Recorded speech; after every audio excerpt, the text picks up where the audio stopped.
kani kani akong pangutana unta kini dili nimo ni ikapahilak ani pero kani I think this is quite personal naman pod with when it comes nga gina-sacrifice jud nimo imong time sa family Yes. unta just for pagbantay sa atong mga pasero. But I don't know if you have a fond memory with compared to the previous years, of course, spending time with your family, especially imong uniko hiho. What is the fondest memory that you can remember when celebrating sa bagong tuig, matag bagong tuig, ma'am?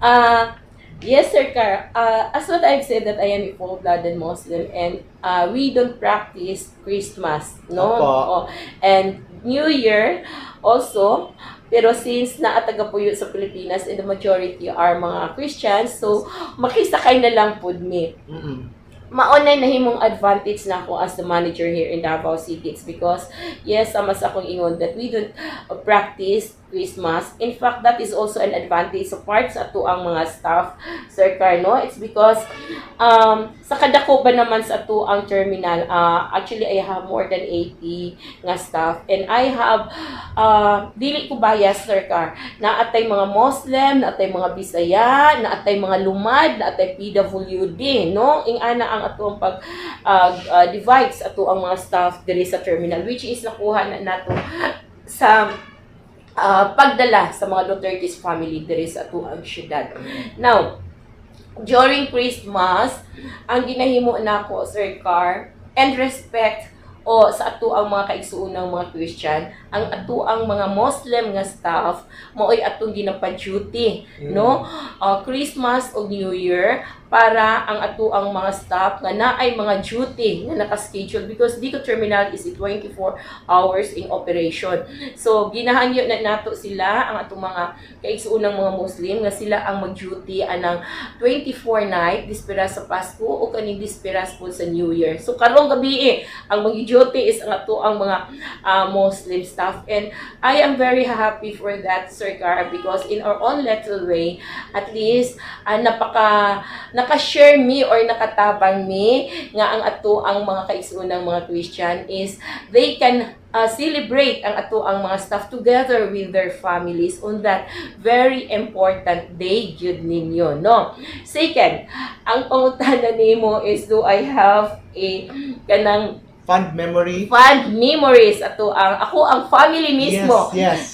Okay, so ang ginahimo nako, sir, is actually ang mami nako ug ang akong papa. We don't celebrate birthday also because we're a Muslim, no? But mataw man jud ka. Si mami nako ug si papa nako same birthday na sila, January 1. Yes. So pag January 1 yun, it is my practice, though we are not celebrating their birthday, but it's a family bonding, it's a kandori sa amo ang mga Muslim, murag pasasalamat gihapon, no, nga gina-request yun nako ang akong parents together with my brothers and sisters ug among mga anak nga naami sa balay. So diha gyud mi nagka-celebrate. It's our practice and honestly speaking, Sir Car, anyway, naaman yun tayo sa mo ang mga government worker. We have our mid-year bonus, no? And pag abot sa akong 13th month, nakalaan yun na sa ako ang family, no? Nakalaan na sa ilaha. It's because dili ko gusto nga i-invite na ako sila nga mangayop ako sa ako ang mga isuon. So, it's really my own expenses and kung naay mabilin, ako ginapanghatag sa akong mga pag-umangkon pod, no? Kay maupod na yung time nga ma-enjoy sila. Last Christmas, actually together with our staff po, despite po nga dili jud ko of Bisaya, but naga-celebrate gihapon ta because majority man sa to ang mga staff is mga Bisaya. Yes. So I am happy also nga for the first time nag-ingon jud sila nga ma'am na happy jud kaayo mi. It's because we also share our blessing, no, nga diin hire gyud ta og kanang acoustic singer. So nalingaw jud kaayo ang mga staff. Mga ing-ana nga mga in our own little way nga ma-share nato ang ato ang basics, not only sa ako ang pamilya but even those mga in need, no, in dire need nga mga katawhan. Would you believe po, Sir Car, that I have this community. It's in outreach. I will not say it's a community, it's because it's a street children and homeless outreach. 24 night po sa gabi together with the stakeholders nato diri sa Dico Terminal. Ing ana na no one knows this no, but actually 3 years na gyud nga gina-practice nato together with the president of our Dico stakeholders diri sa ato ang terminal. Naga street or homeless outreach me and ginatuyok namo ang Davao City no, then ginahatagan nato sila og kanang pack lunch, ginapakahaon nato and pack lunch in a fruit. So mix na sila Sir Car kani ato ang mga native usahay, kani mga wala lagi mga balay, mga street children nga na so istorya na lang yun ta ni Sir Carno.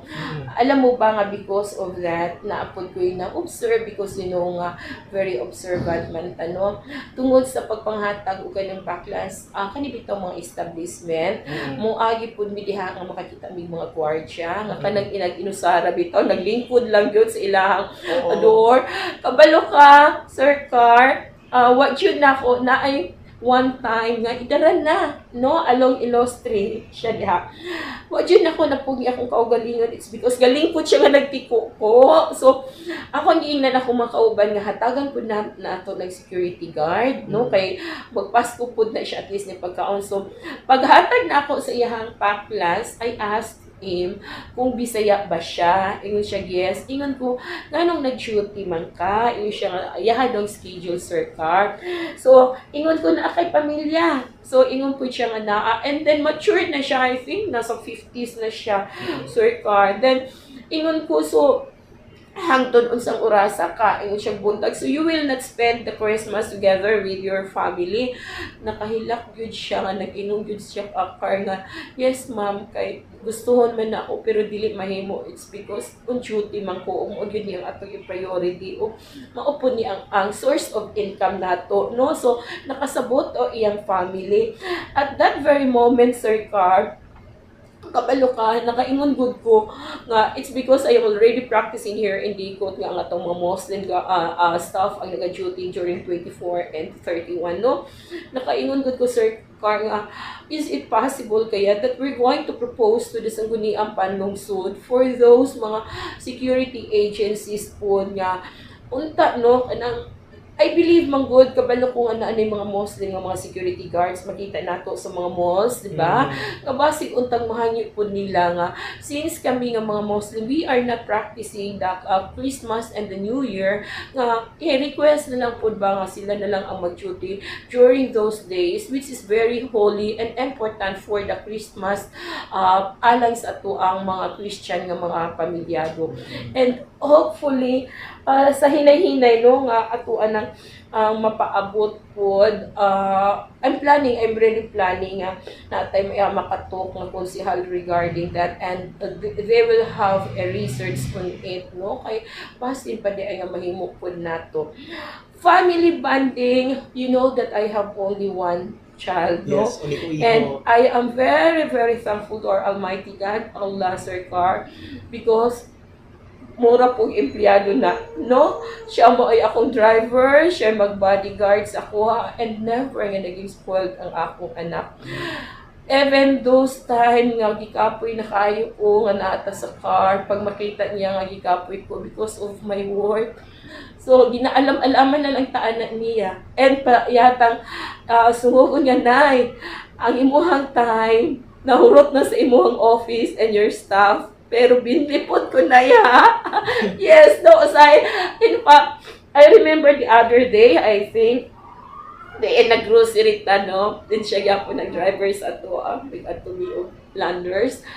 Ang pangutanan niya sa ako, first time kasi po niya musulod, yun siya, Nay, naabay restaurant diha, Nay. Ingon po ko na, why gigutom na ka na? You know what? Nasakitan akong dugaan nga na happy ko because nakasabot yapon siya.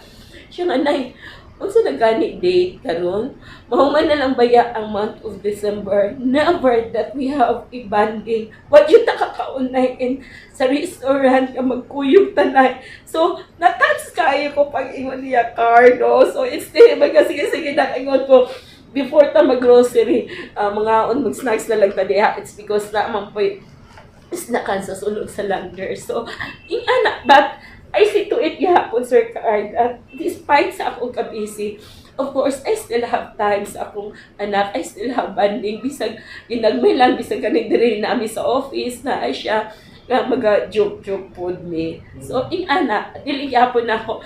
Remember, Card, that we are here tungod sa ato ang mga ginikanan, no? Tungod sa ato ang pamilya. We are happy because of our family, because of our children. Sama sa akong ginaingon because we're friend. Sa ato ang Facebook, makita yun nimo that ang gina-post na ko is my son, and the title yun ako is my life. It's because my son serve as my wealth, my health, my happiness, and my life. Yes.